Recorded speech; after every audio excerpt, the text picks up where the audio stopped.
आरा के red cross सभागार में आयोजित लोजपा रा की समीक्षा बैठक को संबोधित करते हुए सांसद अरुण भारती ने कहा कि केंद्रीय बजट 2025 मोदी सरकार का अब तक का सर्वश्रेष्ठ बजट है।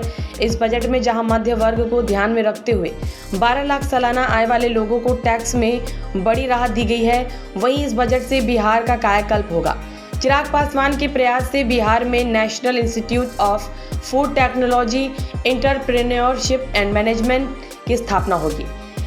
निफ्टेम भारतीय खाद्य प्रौद्योगिकी क्षेत्र को नई ऊंचाइयों पर ले जाने के लिए प्रतिबद्ध संस्थान है।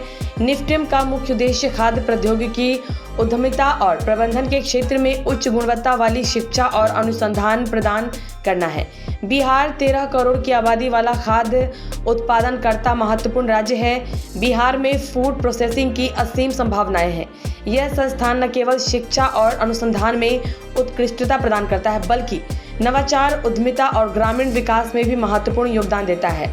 निफ्टेम के खुलने से बिहार में फूड प्रोसेसिंग उद्योग में क्रांति आएगी। बिहार के लोग इनकी घोषणा होने के बाद चिराग पासवान की सराहना कर रहे हैं। वित्त मंत्री निर्मला सीतारमण और प्रधानमंत्री मोदी को इसके लिए बिहार की 13 करोड़ जनता की तरफ से आभार। निफ्टेम ही नहीं, बिहार मखाना का प्रमुख उत्पादक राज्य है। केंद्रीय बजट में मखाना बोर्ड बनाने की घोषणा हुई, जिससे बिहार के मखाना उत्पादन से जुड़े लाखों लोग लाभान्वित होंगे। बैठक को संबोधित करते हुए बिहार प्रदेश सह प्रभारी कुमार सौरभ सिंह ने कहा कि पद्म भूषण रामविलास पासवान जी के सपनों को साकार करने के लिए चिराग पासवान जी संघर्ष कर रहे हैं। सामाजिक न्याय के साथ अब चहुमुखी विकास और बिहार फर्स्ट, बिहारी फर्स्ट के नारे को सफल बनाना ही लोजपा रा का मुख्य लक्ष्य है। देखिए, बिहार का प्रभारी बनने के बाद हर जिले में जाकर के हमारी संगठन की क्या ताकत है, हमारी इकाई कहाँ तक पूरी है, बूथ स्तर तक हमारी समीक्षा हो रही है और ये जानने का प्रयास किया जा रहा है कि जहाँ भी हमारी कमियां हो, उन सब कमियों को अगले 1 से 2 महीने में हम लोग पूरा कर लें, ताकि बिहार चुनावों में जिस मजबूती के साथ लोक जनशक्ति पार्टी, रामविलास, एनडीए गठबंधन का सहयोगी होने के नाते जो अपना योगदान है वो एक मजबूत तरीके से दे सके। देखिए, हम लोग कहते हैं कि हम लोग तैयारी कर रहे हैं 243 सीटों पर।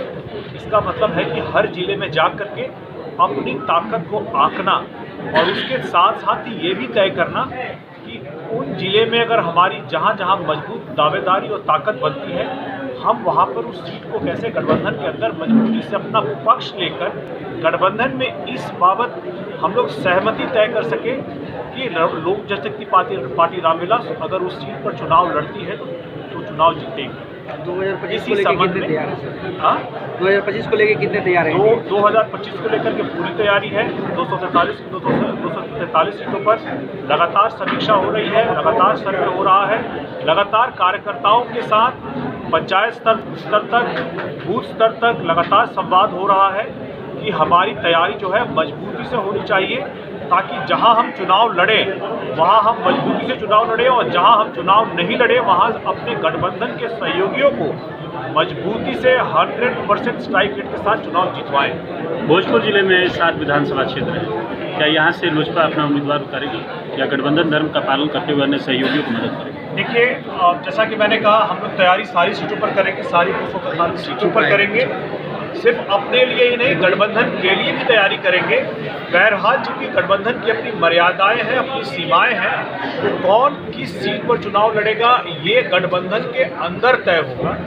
एक बार जब तय हो जाएगा कि कौन कहां से चुनाव लड़ेगा तो आपको भी इसकी जानकारी दे दी जाएगी। कल मंत्रिमंडल का विस्तार हुआ है, साथ में देखिए, हमारे फिलहाल कोई विधायक नहीं है और इसीलिए हम लोगों को कोई इसमें ये नहीं था कि हमारे कोटे से भी कोई मंत्री बने, लेकिन बहरहाल चूँकि ये मुख्यमंत्री जी का विशेषाधिकार है।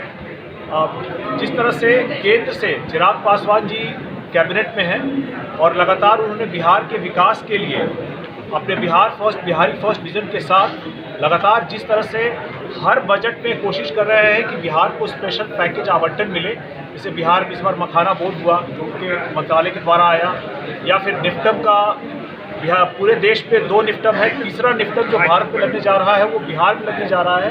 ये चिराग पासवान जी करवा करके ले आए। इसके बाद बढ़ी हुई जिम्मेदारियों को मुख्यमंत्री जी कैसे बांटते हैं, किन किन मंत्रियों को अलग से प्रभार देते हैं, जिम्मेदारी देते हैं, ये मुख्यमंत्री जी का विशेषाधिकार है। हम लोग उसका स्वागत करते हैं। तो जितने भी मंत्री बने हैं उन सबको अपना हम लोग शुभकामनाएं देते हैं। विपक्ष का कहना है कि रिमोट कंट्रोल। देखिए, विपक्ष अगर सकारात्मक बयान देता तो उस पर हम लोग टिप्पणी करते, लेकिन विपक्ष न पॉलिसी पे, न योजनाओं पे, न परियोजनाओं पे, न सरकार के कार्यान्वयन पे कोई टिप्पणी कर रहा है।